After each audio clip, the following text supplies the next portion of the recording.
Fala galera, aqui professor Rogério Figueiredo para mais uma aula no nosso canal. E agora com a playlist nova, No Enem é Assim. O que é isso, Rogério? No Enem é assim. É porque muitas vezes a gente estuda um conteúdo, mas não sabe como é aplicado no Enem esse conteúdo, não é verdade? E hoje nós vamos ter a nossa primeira aula, onde nós vamos resolver algumas questões sobre conjuntos numéricos.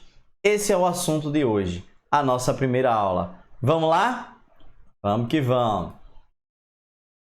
Vamos ler nossa primeira questão, que diz o seguinte: o artigo 33 da Lei Brasileira sobre Drogas prevê a pena de reclusão de 5 a 15 anos para qualquer pessoa que seja condenada por tráfico ilícito ou produção não autorizada de drogas. Entretanto, caso o condenado seja réu primário com bons antecedentes criminais, essa pena pode sofrer uma redução de 1/6 a 2/3. Suponha que um réu primário com bons antecedentes criminais foi condenado pelo artigo 33 da Lei Brasileira sobre Drogas. Após o benefício da redução de pena, sua pena pode variar de... Vamos lá resolver essa nossa questão, galera. Vamos ver aqui como é que vai ficar. Veja, primeira coisa que a gente tem que olhar é que aqui, no caso das... Deixa eu só colocar minha canetinha aqui. No caso das respostas, nós podemos observar o seguinte. Preste atenção. Nós podemos ver aqui já nas nossas respostas meses e ano. Então, a primeira coisa que você tem que fazer para resolver essa questão é transformar esse período aqui, ó, 5 e 15 anos, em meses, para que a gente possa resolver nosso cálculo.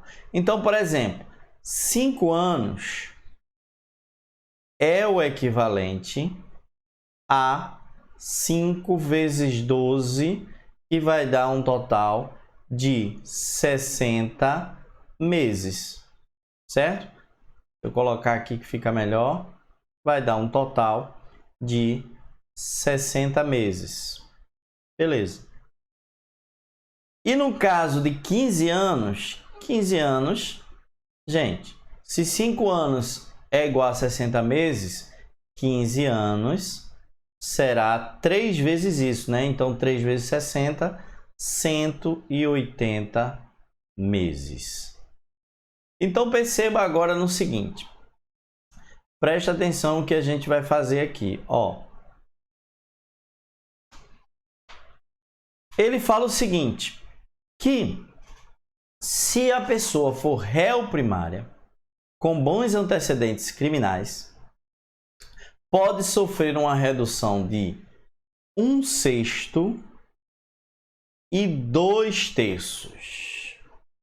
Primeira coisa, o que a gente tem que fazer? A gente tem que verificar qual é o mais propício para a gente utilizar, não é? Veja, quando a gente fala de 2/3 da pena, significa uma redução de 2/3. Se ela tiver uma redução de 2/3, vai cumprir apenas 1/3. Entende aí? Se ela vai ter uma redução de 2/3, cumprirá 1/3 da pena. E se ela tiver uma redução de 1/6, cumprirá aí 5/6 da pena. Então, esse aqui seria o mínimo e aqui o máximo. Vamos lá. Se eu pegar 1/3, que é o que ela vai cumprir, porque vai ser reduzido 2/3, só sobraria para cumprimento da pena 1/3. 1/3 de 60 meses. Isso nos dá um resultado de quê? Veja, 1 vezes 60, 60. dividido por 3, ou seja, 20 meses. Só que 20 meses nada mais é do que 12 meses mais 8 meses, né? Mais 8 meses. Isso vai me dar o quê? 12 meses é um ano e 8 meses. Isso aí, pegando pela menor pena dele, não é? 1/3 de 60 meses é 60 dividido por 3, 20 meses. Agora, 1/6, não é? 1/6. Ele vai precisar cumprir 5/6. Então, 5/6 de quanto? Do maior período dele. Depois da redução de 1/6, significa que ele vai ter que cumprir 5/6 do maior período dele, ou seja, 180 meses. Tudo bem? 180 meses. Bem, a gente fazendo o cálculo aqui, o que eu posso fazer? Eu posso simplificar esse 180 com 6. Simplificando 180 com 6, isso vai me dar 30, que vai me dar um total de 5 vezes 30, 150 meses. Bem, gente, 150 meses é só a gente fazer a divisão de 150 por 12. Se eu pegar 150 e dividir por 12, eu vou ter exatamente o valor de 12,5. O que é 12,5? 12,5 nada mais é do que 12 anos, certo? E a metade de um ano. Qual é a metade de um ano? 6 meses. Então, o que a gente está procurando é que ele tenha uma redução de pena por ser réu primário, de um ano, que ele cumpra de 1 ano e 8 meses, até 12 anos e 6 meses, que a alternativa correta seria a letra A. Professor, o que tem a ver isso com conjunto numéricos? Tem a operação de fração. Porque, veja bem, o conjunto numérico, não é? Que cai no Enem, é constituído do conjunto dos números naturais, inteiros, racionais, irracionais e, no caso, o conjunto dos números reais. Nesse caso, quando a gente utiliza fração, é o que mais acontece no Enem, é a utilização de fração, e aí a gente está falando de conjunto dos números racionais, tá? Que é todo aquele que pode ser escrito na forma de fração, não é? Onde o seu numerador é um número pertencente aos inteiros e o seu denominador é um pertencente aos inteiros não nulo. Ok? Então, vamos para a nossa próxima questão. Nossa próxima questão, segunda questão, diz o seguinte: até novembro de 2011, não havia uma lei específica que punisse fraude em concursos públicos. Isso dificultava o enquadramento dos fraudadores em algum artigo específico do Código Penal, fazendo com que eles escapassem da justiça mais facilmente. Entretanto, com o sancionamento da Lei 12.550 de 2011, é considerado crime utilizar ou divulgar indevidamente o conteúdo sigiloso de concurso público, com pena de reclusão de 12 a 48 meses, ou seja, de 1 ano a 4 anos. Caso esse crime seja cometido por um funcionário público, a pena sofrerá um aumento de 1/3. Então, vamos logo circular isso aqui como importante. Caso o crime seja cometido por um funcionário, a pena sofrerá um aumento de 1/3. Bem, se um funcionário público foi condenado por fraudar um concurso público, sua pena de reclusão poderá variar de...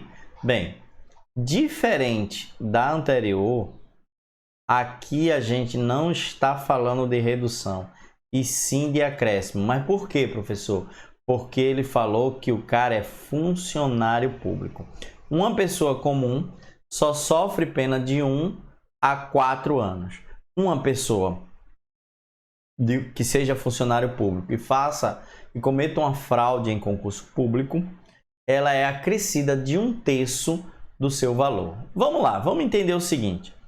A pena mínima vai de 12 meses. 12 meses. Beleza? E a máxima é de 48 meses. Como as respostas estão em meses, eu estou usando meses aqui. Veja, só que no caso do funcionário público, a pena mínima ela passa a ser de 12 meses mais 1/3 de 12 meses. Ok? Pois bem, então aqui eu já tenho 12 mais 1/3 de 12. Gente, 1/3 de 12 é pegar 12 e dividir por 3. Então, 12 dividido por 3 dá 4. Ok? Então, 12 mais 4, 16. Tá? Aí a gente já pode eliminar essa e essa. Geralmente no Enem acontece isso. Elimina essa 3 e você fica com o restante. Essa aqui é a mínima. Agora, a pena máxima é a gente fazer o mesmo processo. Pegar o período máximo, que é 48, e somar com 1/3 de 48. Gente, do dedar na matemática é só multiplicar. Então, 1/3 de 48 é pegar 48 e dividir por 3. Então, a gente vai ficar com 48 mais 48 dividido por 3 vai dar 16. E aí, 48 somado com 16 dá exatamente 64. Então, a nossa alternativa é 16 meses no mínimo e 64 no máximo. A nossa alternativa é a letra C. É assim que vem no Enem. O assunto de conjuntos numéricos pode vir desse jeito no Enem, como já aconteceu. Uma outra questão que vem do Enem aí, ó. Nas construções prediais são utilizados tubos de diferentes medidas para instalação da rede de água. Essas medidas são conhecidas pelo seu diâmetro, muitas vezes medido em polegada.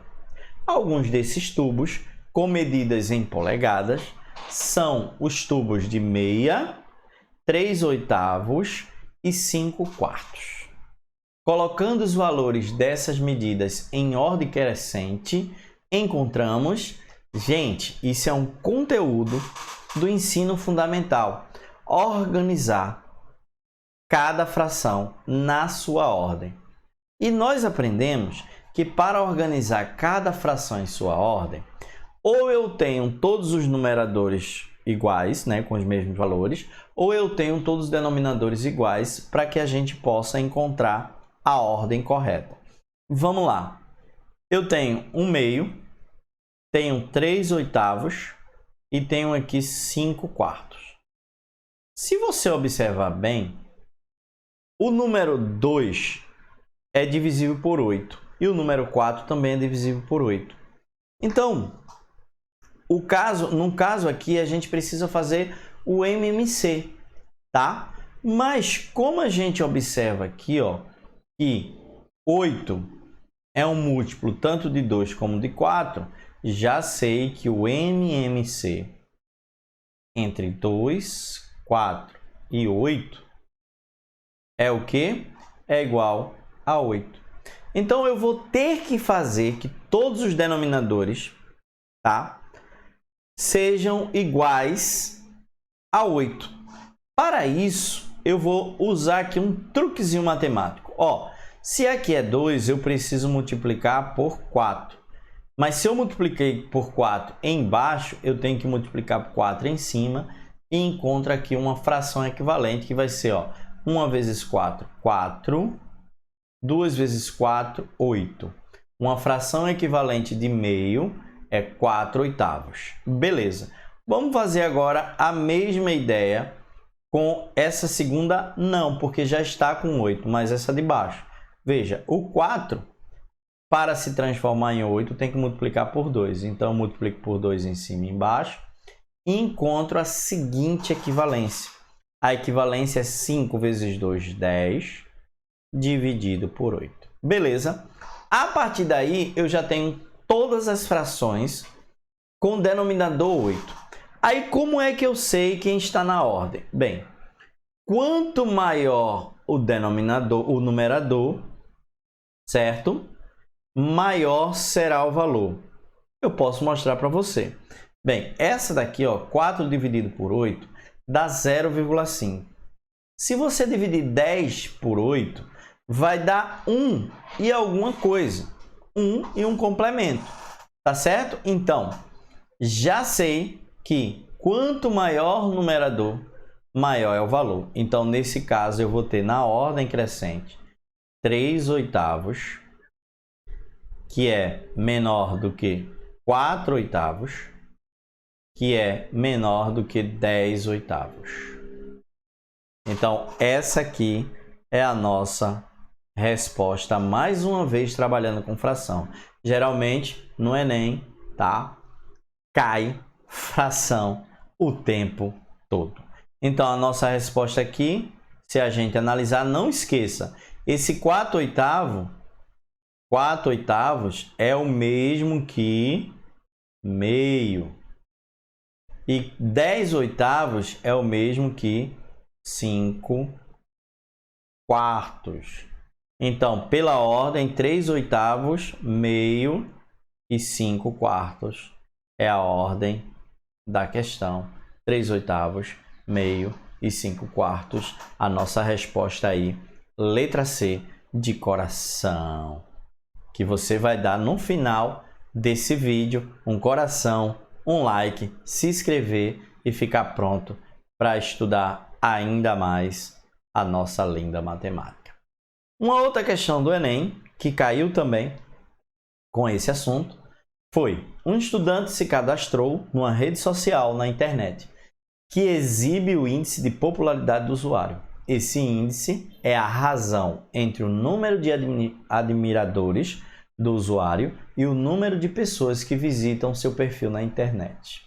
Bem, a razão, gente, uma razão nada mais é do que uma fração.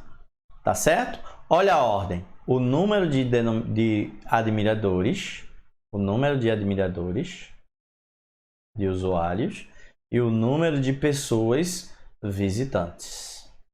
Que a gente pode dizer assim, né? Seguidores por visitantes. Não é isso? E aí, vamos lá. Ao acessar seu perfil hoje, o estudante descobriu que seu índice de popularidade é 0,312121212. Isso aqui é o que, gente? Uma dízima periódica. Dízima periódica. Não é isso? Então, toda dízima periódica é um número que pertence ao conjunto dos racionais e, portanto, conjunto dos reais também. Ok? Por quê? Porque ela pode ser escrita na forma de fração. O índice revela que as quantidades relativas de admiradores do estudante e pessoas que visitam seu perfil são. Muito cuidado com isso. Veja, essa aqui ela manteve a mesma ordem. Quantidade de admiradores em relação a visitantes. Mas já vi questões que ele inverte essa ordem. Então tem que ter muito cuidado com a resposta. Vamos lá. Então, olha como estão as respostas. Tipo, 103 admiradores para 330 visitantes. 1.039 em cada 3.330. Entenderam aí? Então a gente precisa encontrar algo chamado de fração geratriz, que é a fração que gerou essa dízima periódica? Porque a dízima periódica ela só existe porque houve uma razão, uma fração, uma divisão onde a gente vai ter essa representação de dízima periódica. Pois bem, como a gente resolve isso? Sem macete, fazendo de verdade. Vamos lá. Eu vou chamar esse número x igual a 0, 3, 12, 12, 12. O período aí é 12. Primeira coisa que eu vou fazer, eu vou multiplicar por 10. Para quê, professor? Para que essa parte aqui, esse 3, tá? Possa vir aqui para frente. Porque toda vez que você multiplica um número por 10, a vírgula caminha uma casa. Mas eu vou multiplicar, eu chamei de x, então, se eu vou multiplicar, eu tenho que multiplicar os dois lados. Então, aqui vai ficar 10x igual a 3,12, 12, 12. Veja, se eu reduzir de 10x igual a 3,12, 12, 12, o valor de x igual a 0,3, 12, 12, 12, a parte periódica não vai desaparecer. E o grande objetivo em resolver uma dízima periódica, em encontrar a fração geratriz, é fazer essa situação aí. Mas até agora não dá para fazer. Então agora eu vou multiplicar por 100. Professor, por que por 100? Porque eu tenho que dar um salto para parar novamente a vírgula na frente do 12. Então, para que essa vírgula desloque duas casas, é necessário multiplicar por 100. Então, se eu multiplico isso aqui por 100, o que vai acontecer? 10 vezes 100 vai dar, já tem um zero, acrescenta mais 2 zeros, 1000, certo? 1000x. E aqui vai pular duas casas, vai ficar 312,12, 12 e assim sucessivamente, ao infinito e além. Próximo passo, eu vou pegar esse cara aqui, esse cara, e vou colocar aqui embaixo para subtrair. Então, eu vou ter 10x igual a 3,12, 12 e subtraio. O que é que vai acontecer, meu povo? Quando eu subtraio 10x de 1000x, eu fico aí com 990x igual a, perceba, a parte decimal, né? A parte decimal agora, que é a parte de dízima periódica, quando ela fizer uma subtração, ela se anula. E só vamos ficar com 312 menos 3. Bem, 312 menos 3 vai dar 309. Olha só, eu tenho agora que valores. X será igual a 309 dividido por 990. Gente, simplificando aqui, dividindo por 3 e por 3 em cima e embaixo, nós vamos ficar com 103 dividido por 330. Como nós sabemos que o numerador representa a quantidade relativa de admiradores e que o denominador representa a quantidade de visitantes, a gente significa dizer com essa resposta que 103 em cada 330, 103 admiradores em cada 330 visitantes, e a nossa resposta aí é a letra A. Beleza, galera? Tranquilidade. Vamos para a nossa próxima pergunta. As capacidades máximas de produção mensal de duas indústrias, A e B, são de 300 e 400 quilolitros de azeite, respectivamente. Para que a indústria A apresente lucro, sua produção mensal deve ser pelo menos, marca isso aqui, pelo menos 100 quilolitros de azeite. E para que a indústria B apresente lucro, sua produção mensal deve exceder 200 quilolitros. Bem, guarda isso aqui, tá? Beleza.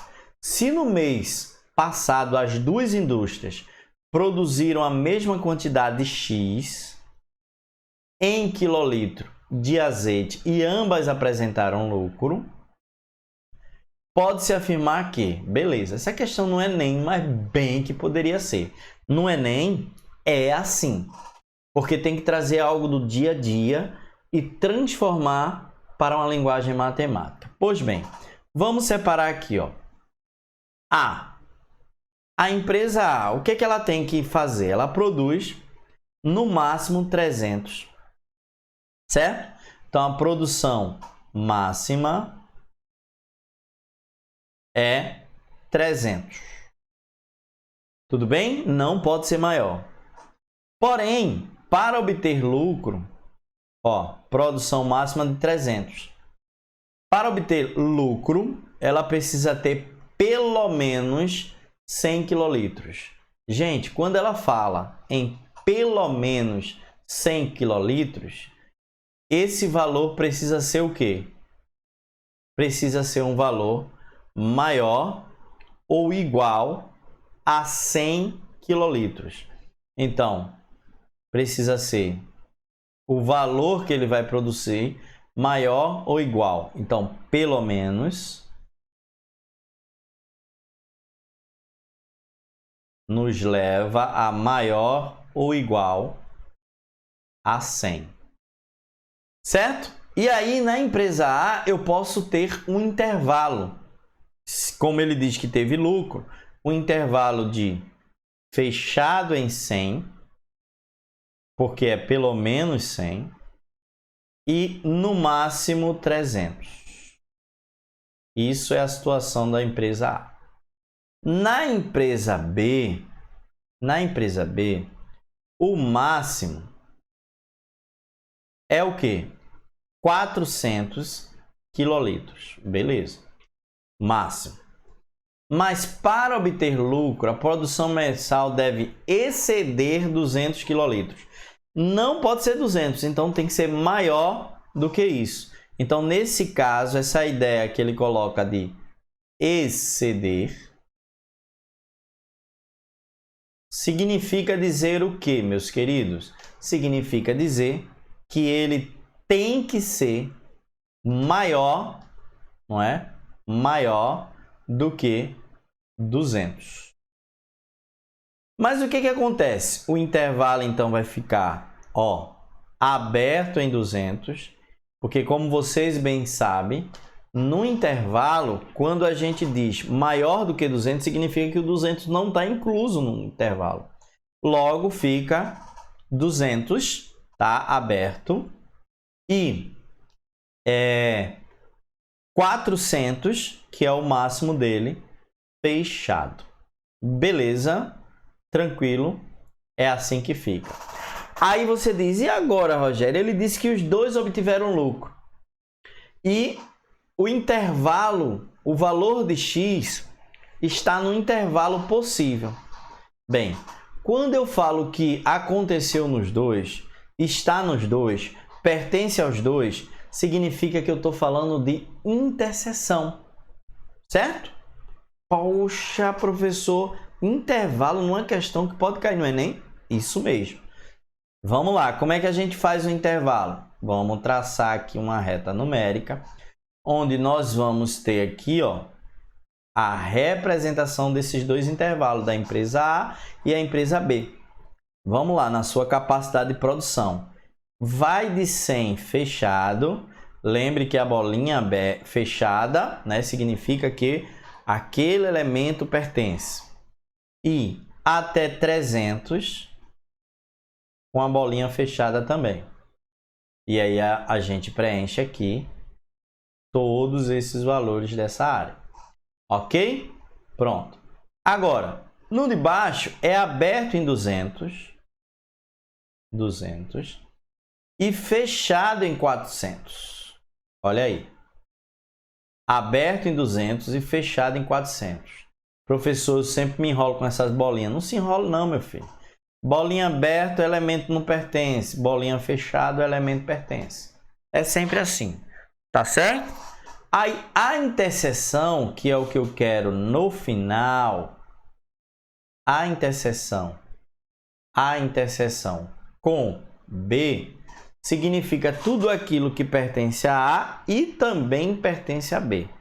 Vamos lá. Veja, seria essa região aqui, ó. Isso aqui, ó, até aqui, passando por aqui. Mas detalhe, o 200 não está nos dois. Ele vai ser só como referência. Portanto, ele vai ficar aberto. Então, 200 aqui aberto. E o 300, terminou apagando aqui, ó, vai ficar aqui. Show de bola? 300. Só que fechado. Por quê, professor? Porque 300 pertence aos dois. E o intervalo que eu estou procurando é esse aqui, ó. Ó, beleza? Que vai ser exatamente aberto em 200 e fechado em 300. Olha que coisa maravilhosa. E a nossa resposta aqui, ó, x pertence a esse intervalo. 200 aberto e 300 fechado. Viu, gente? Que questão fera, uma questão maravilhosa, tá? Que envolve intervalo e que é assim que cai no Enem, tá bom? Porque no Enem precisa ter contextualização. E a última questão, tá? Tá aqui com 15, mas não, questão 4, mas não é 4, é a sexta questão nossa, tá certo? Deixa eu botar aqui, sexta questão. Vamos que vamos. Importante é o conteúdo. A Federação Internacional de Futebol Associado, FIFA, recomenda que para jogos internacionais, como os da Copa do Mundo, o comprimento do campo de futebol seja qualquer medida em metros pertencente ao intervalo. Olha o intervalo aí, parte de conjunto numérico, tá? Pertencente ao intervalo, que vai de 100 a 110, tá? De comprimento, tá certo? E de largura, seja qualquer medida em metro pertencente ao intervalo de 64 a 75. Joia? Então você tem aqui, você tem um campo de futebol, tá? Vamos colocar aqui um retângulo, tá certo? Um campo de futebol. Deixa eu botar a cor do bichinho aqui.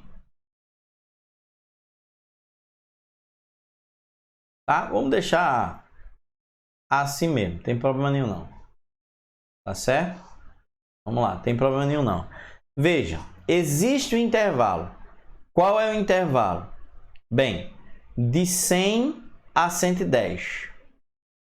Você sabe que, de acordo com essas recomendações, a gente precisa achar a área possível em metro quadrado de um campo de futebol para jogos internacionais. A área. Pessoal, a área de um retângulo é comprimento vezes largura, também conhecido como base vezes altura. Bem, então, se eu pegar as dimensões mínimas, né? A área mínima vai ser o quê? O produto do comprimento pela largura, ou seja, 100 vezes 64. Isso vai me dar o quê? 6.400. Daqui, ó, como acontece no Enem, algumas já podem ser eliminadas. Essa tá fora, essa tá fora, essa tá fora e essa tá fora. Acabou, melhor ainda do que o Enem, né? Só sobrou essa. A área máxima é exatamente o quê? Pego o comprimento máximo, 110, vezes 75. Isso vai dar para nós um cálculo de 8.250 de dimensões de um campo de futebol. Restando aqui para nós apenas a letra E. Beleza, galera? Tranquilo? Foi legal essa nossa primeira aula? Pois é, se você gostou, tá? Compartilha para geral. Dá um like na questão aí. Se inscreve no canal, porque nós vamos avançar com esse pensamento do Enem. Mas, professor, eu sou do primeiro ano. Eu posso assistir essas aulas? Claro que sim. Isso aqui é um assunto do primeiro ano do ensino médio. Não é porque você é do terceiro ano que você não vai ver questões dentro do conteúdo que você está estudando. Beleza? Um abraço, valeu, até a próxima e eu fui!